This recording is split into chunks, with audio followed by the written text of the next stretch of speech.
અંકલેશ્વર ખાતે ગૌરી વ્રત માટે રેડીમેડ જવારા થઈ રહ્યા છે ધૂમ વેચાણ। શુક્રવારથી જયા પાર્વતી વ્રતના ભક્તોમાં પ્રારંભ થતાં વ્રત પૂર્વ 7 પ્રકારના ધાન દહીં વાંસના છાબલામાં છાણિયા ખાતરવાળી માટી નાખી જવારા ઉગાડવામાં આવતા છે।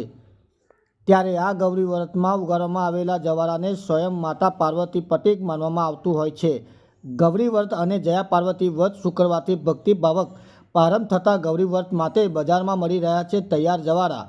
જેમાં ગૌરી વ્રત દરમિયાન બાળાઓ 5 દિવસ સુધી જવારા પૂજા કરતી હોવાથી બજારમાં રેડીમેડ જવારા ભરેલી ટોપલીઓ ભારે વેચાણ થઈ રહ્યા છે। જયા પાર્વતી વ્રત એ શિવ પાર્વતી પૂજા અર્ચના વ્રત માનવામાં આવે છે, જે ગૌરી વ્રત 5 દિવસ સુધી ચાલતું હોય છે। 5 દિવસ ગૌરી વ્રત કરતી કુંવારીઓ વ્રતના 5 દિવસ અગાઉથી જ 7 પ્રકારના ધાન્ય ઉગાડવામાં આવતા હોય છે, જેમાં ઘઉં, જવ, તલ, મગ, તુવેર, ચોળા અને ડાંગને વાંસમાં છાબલામાં માટી અને ખાતર મિશ્રણ કરી વાવવામાં આવતું હોય છે અને જળનું સિંચન કરી જવારા ઉગાડવામાં આવતા હોય છે। આ પરંપરા હાલમાં પણ જાળવી રાખવામાં આવી છે। ત્યારે શહેરી વિસ્તારમાં રેડીમેડ જવારાનું છાબડીઓ સહેલાથી ઉપલબ્ધ થતી હોય છે।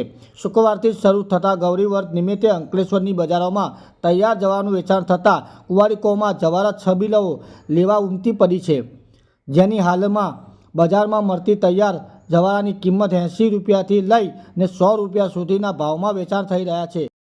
ગૌરી વ્રતમાં જવારાને સ્વયં માતા પાર્વતીનું પ્રતીક માનતા કુંવારિકાઓ ભગવાન શિવજી સાથે જવારા પૂજા કરતી હોય છે। તેથી શુક્રવારથી શરૂ થતા ગૌરી વ્રત નિમિત્તે કુંવારિકાઓ પરિવારજનો સાથે તૈયાર જવારા ખરીદવા કરવા ઉમટી પડી હતી બજારમાં। બ્યુરો ચીફ વિજય પરમાર।